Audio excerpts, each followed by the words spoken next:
दोस्तों अगर फ्री में कुछ कटिंग्स मिल जाए वो भी फ्लावर प्लांट्स के तो बात ही कुछ और है। ठीक मेरे साथ यही हुआ।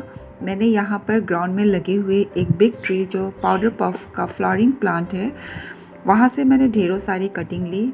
फिर आगे मैं निकल गई तो मुझे यहाँ पे सावनी का बहुत बड़ा ट्री दिखा जिसको लेगोस्ट्रोमिया इंडिका के नाम से जाना जाता है। तो फिर यहाँ से भी मैंने ढेरों सारी कटिंग्स ली। तो इसी को मैं आज ग्रो करूँगी। तो कटिंग्स प्रिपेयर करने के पहले मैंने इन सारे ब्रांचेस को पानी में डुबो के रख दिया ताकि वो फ्रेश रहे। अब मैं सॉइल मिक्सिंग बना रही हूँ। दोस्तों जब भी मैं कटिंग्स ग्रो करती हूँ तो मैं सिंपली सैंड में ग्रो करती हूँ और उसके साथ थोड़ा सा मैं ये फंगिसाइड को यूज़ करती हूँ ताकि अगर इस मिक्सिंग में कुछ भी अगर फंगस है तो फंगिसाइड डालने से वो जर्म्स किल हो जाते हैं। बीच बीच में मुझे डाउट होने लगता है कि वीडियो शूट हो रही है कि नहीं, क्योंकि कैमरा ट्राइपॉड पे लगा हुआ है तो इसीलिए कभी कभी मैं नज़दीक आकर भी दिखाने की कोशिश करती हूँ। तो आज मैं अपनी सारी कटिंग्स इन ग्रो बैग में लगाऊंगी और एक एक ग्रो बैग में 2 से 3 कटिंग्स मैं इनमें ग्रो करूँगी। तो आज तो मैं बहुत ही खुश हूँ। अगर दोस्तों फ्री में मिल जाए वो भी फ्लावर प्लांट की कटिंग तो बात ही कुछ और है। ये दोनों पाउडर पफ और सावनी के जो प्लांट है वो समर ग्रोइंग फ्लावर प्लांट है और समर्स में बहुत ज़्यादा इनमें भर भर के फ्लावर्स आती है। तो देखिए ये रेड पाउडर पफ है। फूल खिलने के पहले ऐसे इनकी बर्ड्स आती हैं और बाद में ये खिलकर इस तरह से हो जाती है। तो बहुत ब्यूटीफुल ये फ्लावर प्लांट है। तो इन दिनों बारिश का वेदर जो चल रहा है इसीलिए अगर हमें कहीं से भी कोई कटिंग मिल जाए तो उसको हमें लगा ही लेना चाहिए। तो बस 1 या 2 नहीं, बहुत सारी कटिंग्स रेडी करनी चाहिए। उन्हीं में से अगर 1 या 2 सक्सेस हो जाए तभी भी हम बहुत ही लकी होंगे। तो मैं नीचे की सारी लेस हटा रही हूँ और जब भी आप कटिंग्स ले दोस्तों तो नोट एरिया से ही उनकी कटिंग्स रेडी करें।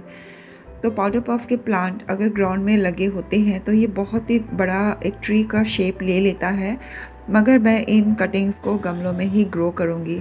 बस जब ये रेडी हो जाए तो हमें क्या करना है, ऊपर से इन प्लांट को प्रूनिंग करते रहना पड़ता है। तो दोस्तों देखिए मैंने इतनी सारी हेल्दी कटिंग्स रेडी कर ली है और सभी मैंने नोट पार्ट से ही इनकी कटिंग ली है। इसी तरह मैं अब सावनी के ये फ्लावरिंग प्लांट जो समर में बहुत ज़्यादा इनके फ्लावर्स आते हैं इनकी भी मैं कटिंग्स रेडी कर रही हूँ। इनकी लीव्स देखिए दोस्तों कितनी शाइनी शाइनी और कितनी ब्यूटीफुल है। और जब ये प्लांट फूलों से भर जाता है तो इस तरह से इसके फ्लावर्स आते हैं बहुत ही सुंदर। ये वाली जो कटिंग लाई हूँ ये वाले पिंक कलर के हैं, इसी में और भी कलर्स के आते हैं, वाइट, रेड, थोड़ा सा हल्का पर्पल। तो इसमें देखिए सीड्स भी बन रहे थे। तो ये सावनी का प्लांट है ना दोस्तों, ये सीड से भी ग्रो हो जाता है और कटिंग से भी, मगर अगर हम सीड से ग्रो करते हैं तो ये 2-3 साल लग जाते हैं जब तक इसमें फ्लावर्स आएंगे, मगर कटिंग्स बहुत ही जल्दी रेडी हो जाती है। और जब तक इनमें फ्लावर्स आते हैं तो इतना टाइम नहीं लगता जितना हम सीड से ग्रो करते हैं।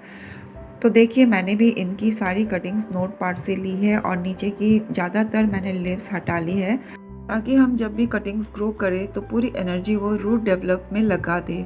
तो देखिए दोस्तों मैंने बहुत सारे ये सावनी के प्लांट की भी हेल्दी कटिंग्स ले ली है। सावनी और पाउडर पफ के प्लांट हमारे summer growing permanent flowering plant है। तो फिर दोस्तों मैंने बहुत सारी कटिंग रेडी कर ली है। तो इस बार मैं ग्रो बैग में ही कटिंग्स को ग्रो करूँगी और ये दोनों टाइप के फ्लावर प्लांट की कटिंग फर्स्ट टाइम अपने गार्डन में मैं ऐड कर रही हूँ। तो अगर इनमें से 2 या 3 भी सक्सेस होगी दोनों फ्लावरिंग प्लांट से तो बहुत ही ज़्यादा मुझे खुशी महसूस होगी। जिस तरह से हम दोस्तों दूसरी कटिंग्स रेडी करते हैं ठीक उसी तरह से इनकी भी हम कटिंग्स रेडी करेंगे। तो बस इतना ख्याल रखना है जब भी कटिंग लेते हैं तो फिर तिरछी कट करनी है और नोट पार्ट से ही लेनी है। अगर आप नोट पार्ट को छोड़कर कटिंग्स लेंगे तो आपकी कटिंग्स कभी भी सक्सेस नहीं होगी। इसीलिए दोस्तों कहीं से अगर आप लोगों को फ्री की कटिंग्स मिल जाती हैं तो मौका कभी नहीं गंवाना चाहिए मेरी तरह।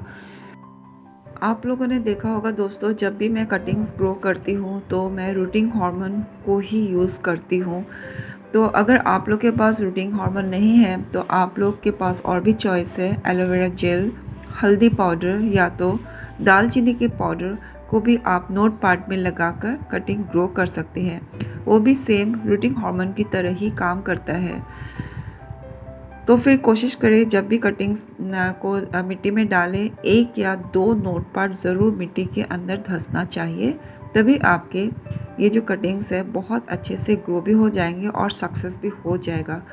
तो मैं आप लोग को ये गारंटी नहीं दे सकती कि जितनी भी मैं कटिंग्स लगा रही हूँ कि सभी सक्सेस हो जाएंगे। बस मैं आशा कर रही हूँ कि इनमें से कुछ कटिंग्स मेरे गार्डन में ऐड हो जाए बस। अभी मैं दूसरे वाले प्लांट की कटिंग को रेडी कर रही हूँ। तो एक एक ग्रो बैग में मैं 3-3 या तो 4 कटिंग्स लगा रही हूँ।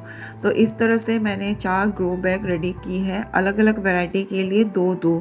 तो अगर आप चाहते हैं तो एक ग्रो बैग में एक कटिंग भी लगा सकते हैं, या तो डिस्पोजेबल ग्लास का भी यूज़ कर सकते हैं। बस दोस्तों इतना ध्यान रखें, जब भी हम कटिंग्स ग्रो करते हैं तो डायरेक्ट सनलाइट के नीचे बैठ के हमें नहीं लगाना है। आप लोग अच्छा होगा करके कि इवनिंग का वक्त को चुनें, और कटिंग्स लगाने के बाद आपने इनको फुल सनलाइट में तो गलती से भी ना रखें, इसको बिल्कुल ही शेड लोकेशन प्रोवाइड करें। 1 या 2 वीक्स के बाद आप लोग इनको मॉर्निंग की सनलाइट दिखा सकते हैं। तो ऊपर से मैं वाटरिंग कर दूंगी, फिर 1 वीक के बाद इसको मैं फिर से फंगीसाइड के वाटर से इनको स्प्रे भी करूंगी और वाटरिंग भी डाल दूंगी। तो सामने और पाउडर पफ के प्लांट को ज़रूर ग्रो करना चाहिए अगर आप लोगों को कहीं से कटिंग मिल जाए, नहीं तो आप नर्सरी से भी इनको परचेज़ कर सकते हैं। तो दोस्तों आज की वीडियो आप लोगों को कैसी लगी? वीडियो अच्छी लगी तो वीडियो को लाइक और चैनल को सब्सक्राइब करना ना भूलिए। तब तक के लिए अपने और अपने गार्डन का ढेर सारा ख्याल रखिए दोस्तों। Keep gardening, happy gardening, bye bye.